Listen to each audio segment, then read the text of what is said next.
ഐശ്വര്യമായിട്ട് നമ്മുടെ പാലക്കാട്ടുകാരി കുട്ടിയാണ് വരുന്നത്. Let's welcome Gauthami Prashanth on stage.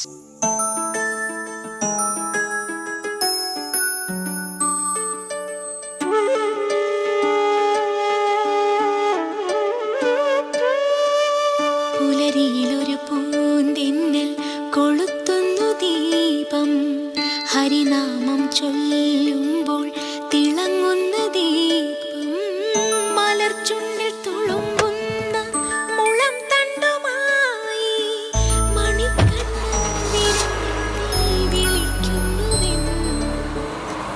Hi, ഞാൻ നിങ്ങളുടെ ഗൗതമി. ഞാൻ കൊച്ചിയിലേക്കുള്ളൊരു യാത്രയിലാണ്. ഇത് വെറും ഒരു യാത്രയല്ല. എനിക്ക് ഡയറി എഴുതുന്നൊരു ശീലമുണ്ട്. കുറേ ആഗ്രഹങ്ങൾ ഞാൻ എഴുതിയിട്ടുണ്ട്. അതിലൊരു പ്രധാനമായ ആഗ്രഹമായിരുന്നു എനിക്ക് ടോപ്പ് സിംഗറിൽ കിട്ടണം എന്നുള്ളത്. Welcome Gautami on stage.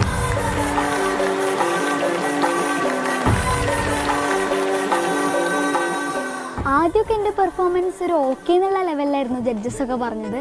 അങ്ങനെ ഞാനത് ഗ്രൂമേഴ്സിനോട് പറഞ്ഞു. അവരുടെ സഹായത്തോടെ ഞാനിടുന്ന എഫേർട്ടിൻ്റെ ഇരട്ടി എഫേർട്ട് ഇട്ട് ഞാൻ ഒന്ന് പാടി നോക്കി.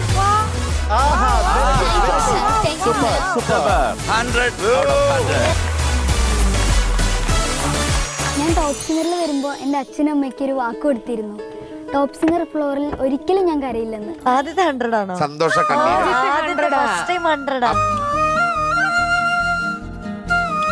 അന്ന് ജഡ്ജസ് പറഞ്ഞൊരു വാക്കുണ്ട്, നീ ശ്രദ്ധിക്കപ്പെടും കേട്ടോ. അതെനിക്ക് ഭയങ്കര ഒരു ഇൻസ്പിറേഷൻ ആയിരുന്നു. അപ്പം ഞാൻ പറഞ്ഞു വന്നത്, ഇത് വെറും ഒരു യാത്രയല്ല. ഞാൻ ടോപ്പ് സിംഗർ സീസൺ 5 ഫൈനലിസ്റ്റ് ആയിട്ട് പാർട്ടിസിപ്പേറ്റ് ചെയ്യാൻ പോവാണ്. This is Gauthami Prashanth, ready for grand finale.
Nice മോളെ, നൈസ്.